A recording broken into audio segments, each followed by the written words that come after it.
Hello, hello, hello, and welcome to this edition of A Quick Pint. Now, moving on from our Sadamarin video the other day, I would like to talk to you today about something which a number of you asked me about. And fortunately, it's something that I've actually published an entire encyclopedia article about in the Encyclopedia of Evolutionary Psychological Science. And that is the issue of fellatio, or oral sex, or playing the pink oboe.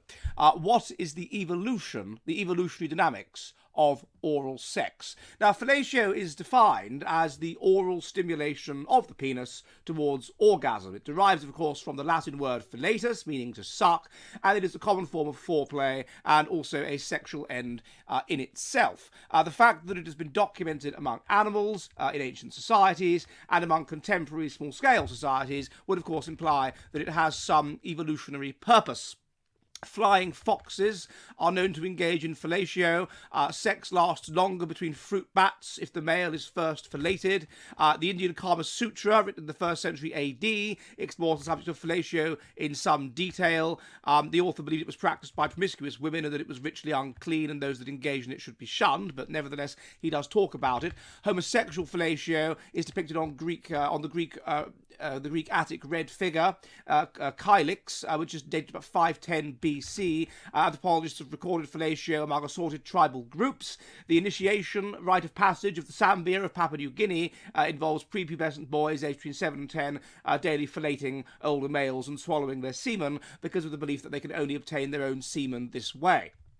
So fellatio can be found in all kinds of societies. Now, a number of studies have looked at the benefits of fellatio. The first benefit is that oral sex makes fertilization more likely. According to one study, fellatio-related foreplay increases the degree to which the penis is lubricated and increases the size of the erection. It increases the length of sexual intercourse, heightens the secretion from the pituitary gland.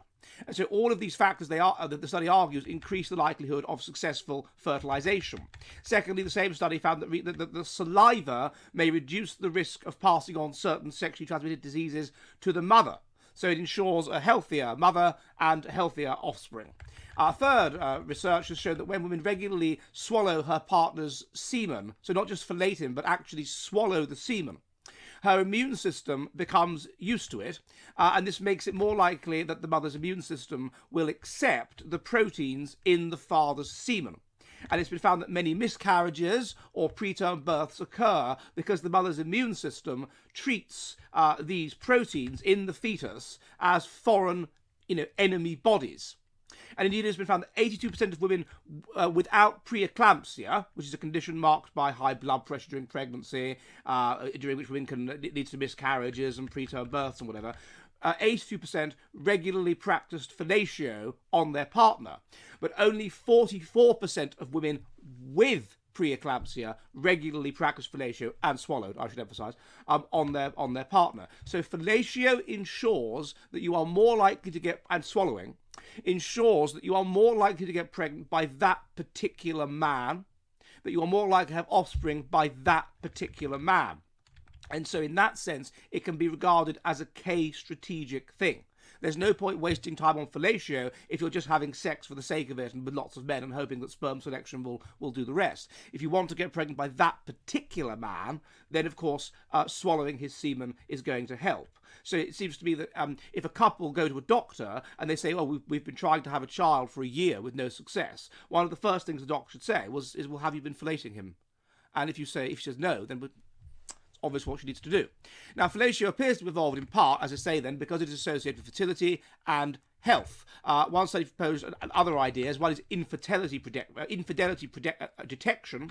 So women may wish to fellate their partners in order to try and work out subtle signs that they've been sleeping around. In a context of poor cleanliness, it's possible that such cues could be picked up via tasting the penis. Another study found that both men and women reported being more satisfied with their relationships if they had more oral sex, and the length of the relationship was moderately inversely correlated with frequency and length of oral sex. Thus, part of the purpose of oral sex would appear to be bonding.